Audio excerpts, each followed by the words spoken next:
How's it going, everyone? Sean here from Raw Technique Studios. This is my second video on how to set up a home studio. This one's going to be much more detailed. What I'm going to do is take apart everything and put it back together, explaining what it is, how to plug it in, what it's used for, and then go step by step on what you could buy in order to set up a whole home studio.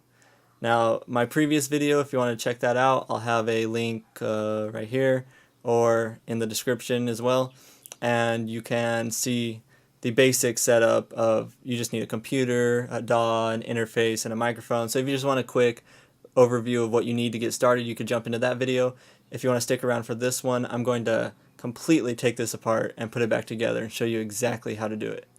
Alright, let's jump into it.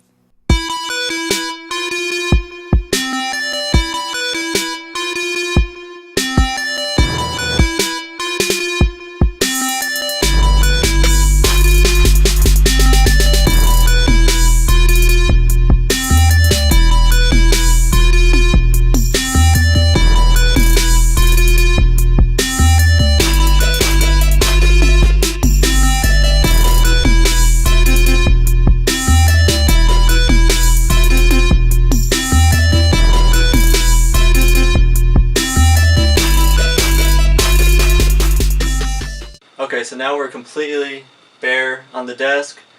All we have is a simple computer, and we need to build up from this computer to have a complete studio. All you need next on your computer is a digital audio workstation. They're also referred to as DAWs. They make it to where you could program music into them, as well as record into them, mix inside, and master. So these are programs like Pro Tools, Reason, Sonar, Cubase, and there's so many more to choose from, so go ahead and look at all those and pick which DAW fits your needs best. So I opened up Sweetwater. This is where I buy most of my gear. So let's go to computer audio, and we're going to look at the digital audio workstations, the DAW software. So as you can see, there's a lot of options here. We have Pro Tools, we have Reason, so let's just click on Reason to see what to look for. Now when you open it up, first off, just look at the price and then scroll through, read the features, read the reviews to see what other people who actually own it think about it. Just make sure it has everything that you need and the features, as well as look at the tech specs just to see if it's even compatible with your computer. Okay, so once you have your digital audio workstation set up, then an option is a Midi keyboard.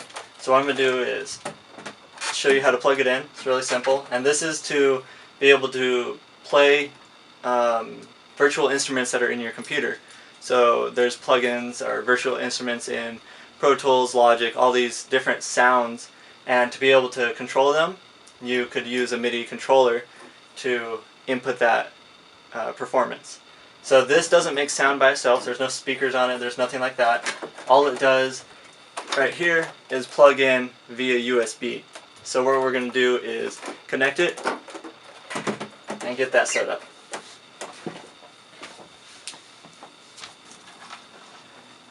Alright, so I'm grabbing the USB here, and I'm just going to plug it into the back.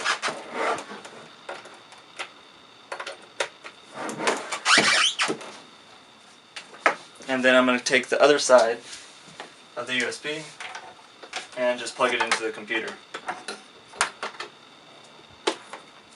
Alright, so as you can see, just by plugging it in, it turns, you just flip the switch to on. So if it's off, you just flip it over. And you're ready to go. You just open a program and make sure you install the newest drivers off the website of whatever controller that you bought. This is M-Audio controller. So I went to maudio.com and downloaded the newest drivers for the Auction 49. And then you're good to go. Back on Sweetwater here, we're going to go down to computer audio and control surface. We're going to be checking out some Midi controllers. Now there's different types of controllers, but let's focus on the keyboard controllers for this. And let's look at the compact controllers first. So these ones are good because they're really small. You can take them wherever you want if you want to throw them in your backpack. But if you're looking for something a little larger, then you could go with something like I got, which was a 49 key. And let's go down to the M-Audio Auction 49, check it out. So take a look at prices first, check out the controller, make sure it has all the knobs and faders, or if you're just looking for a keyboard you could look for just the keys. Look at the features, make sure it has everything you want. And then go down to tech specs, make sure it's compatible with whatever software you're using it with. And also check out the reviews, because these are people who have actually owned the product, so they could give you advice on how their experiences are with it. Now I'm going to introduce an interface into the recording setup. So we have a way to record from a microphone into the computer and into the digital audio workstation, as well as hooking up monitors so we could hear the playback. So let's start with the interface and put that together. So I have this interface here. It's a Fire Studio project. Now I started with a 4-channel interface. I've upgraded to this one to get 8 channels. Just go ahead and pick out one that has the amount of preamps that you want on it. There's several interfaces out there. Some are FireWire connectors like this one. Some are USB connectors. So just go ahead and research the interface to see what you need and what you could use. Okay, so let's check out some audio interfaces. We're going to go to Computer Audio and Audio Interfaces. And there's several different types: Thunderbolt, there's FireWire, USB, PCI, and so on. So let's just check out the FireWire audio interface for now. And you could sort this by price if you'd like. So you could just search by your budget. And you can scroll through, check it out. Make sure you're getting something that is going to work for you. If you're looking for something with just 2 channels, you go with a smaller interface. If you're looking to record something like a drum set and you want more inputs, then you're going to need to find something with more preamps on it. So let's see what we got here. Alright, let's go down to the PreSonus Fire Studio project. And first off, does it fit your budget? If it does, then you could check out what it has to offer. Just look through the features. Make sure everything matches up for your computer and software and everything. As well as check out the reviews, see what other people think about it. If the preamps sound good, if they sound bad, most likely it'll end up in those reviews. Also, some of these interfaces come with free DAW software. So if you need some recording software, some of them come with free stuff. So make sure you check that out in the features as well.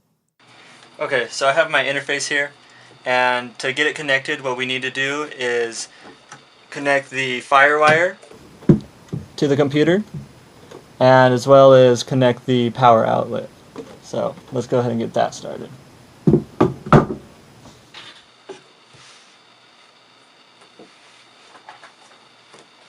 Alright, so it's just the 3-prong outlet, and I'm going to plug that into the back here.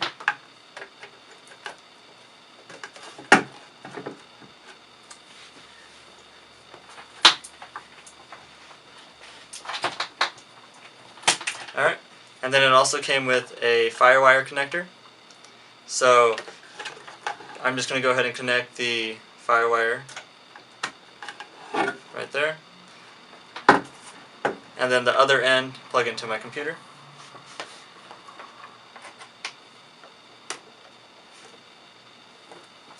Alright, so that's the basic setup with an interface. You just need to plug in the power strip as well as the FireWire cable. And then that makes it to where you now have access to record into this and get it onto your computer. So let's go ahead and turn it on with the switch in the back right here.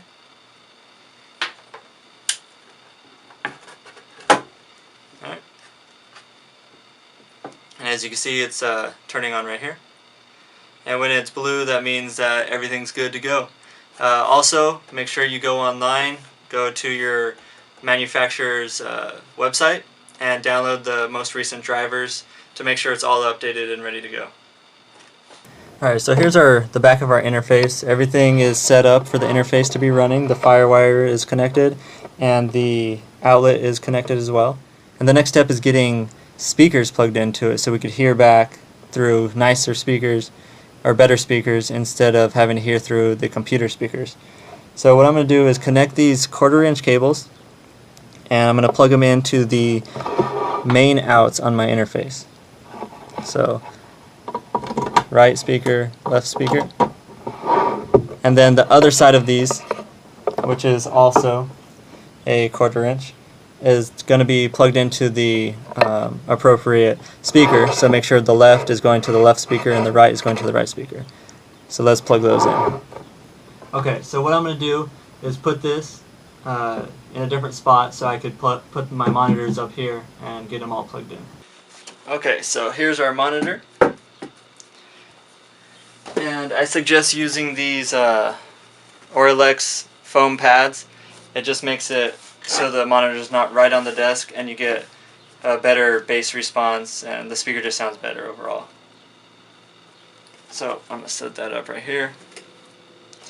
And what we're going to do is connect the cable that was in the back of the interface, and we're going to put the other end of it in the back of the monitor here. So let me turn around the monitor so you can see. Alright, so it's a balanced input right here, so we're just going to plug in the other side of it right here. And then we also need to plug in the outlet.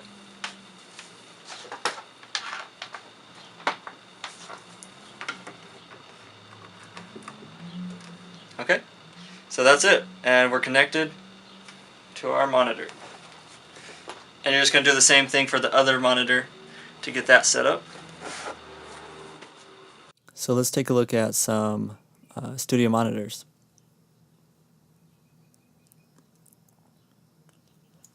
We're going to go with the active monitors because if you were to go with the passive ones, you would need a power amp for that. So active, you just plug it into your interface and into the power outlet, then you're ready to go.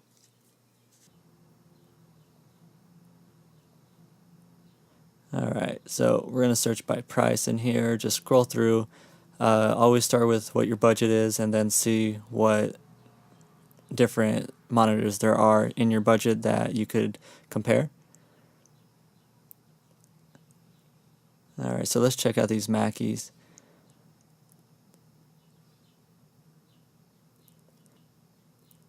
Go through them, check out the features, look at the tech specs, make sure everything's as you want it. And then also check out the reviews to see what other people think of this studio monitor. Alright, so now we're going to be connecting a outboard compressor. So let's put it in the rack and then we'll see how it's connected in the back.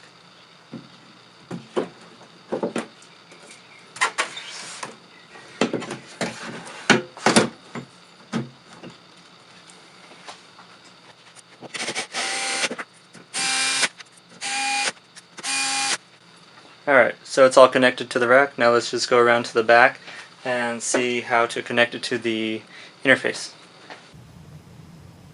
Alright, so here's the back of our compressor, and what I did was just plug it in right here to the power strip. And now we need to get it set up so the interface on the bottom here, down there, is going to connect to the compressor up here. So here's the diagram on how to connect everything to an outboard compressor. So this input 1 on the compressor needs to connect to the channel 1 on the send on the interface. So this will be sending your audio from your interface to the compressor.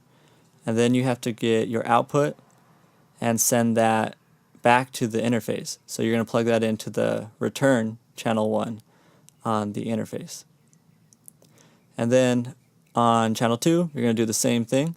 You're going to get your input on the compressor, and that's going to go to the channel 2 send. And then to get audio back from the compressor, you're going to go output to the return channel 2. And that makes it to where you're getting audio going into your interface through its preamp, out to the compressor, it's being compressed, and then that signal is being sent to the return of your interface, and then out the firewire into your computer. Let's take a look on Sweetwater for an outboard compressor. I'm going to go down under Studio and Recording, And I'm going to go to signal processing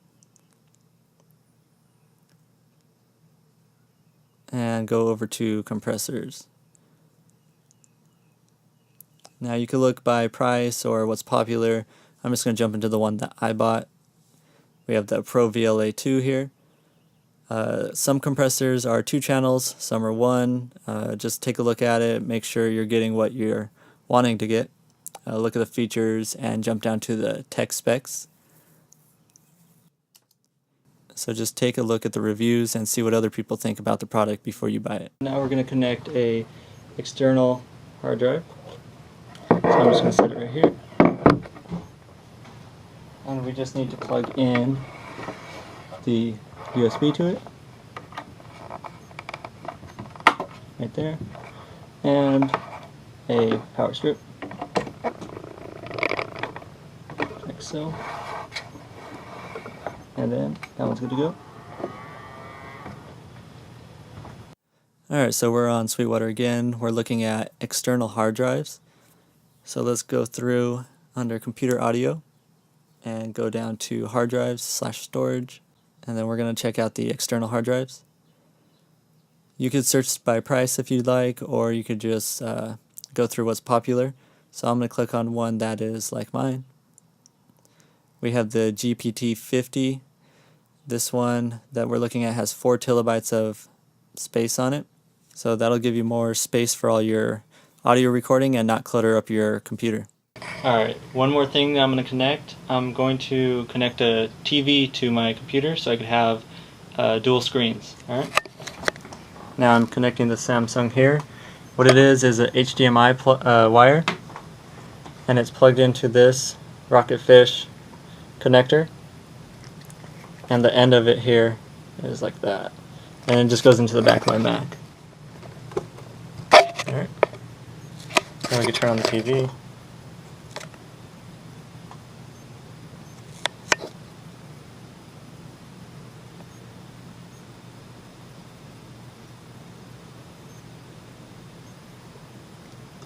Alright, and now we have 2 screens. So my computer screen and TV are connected.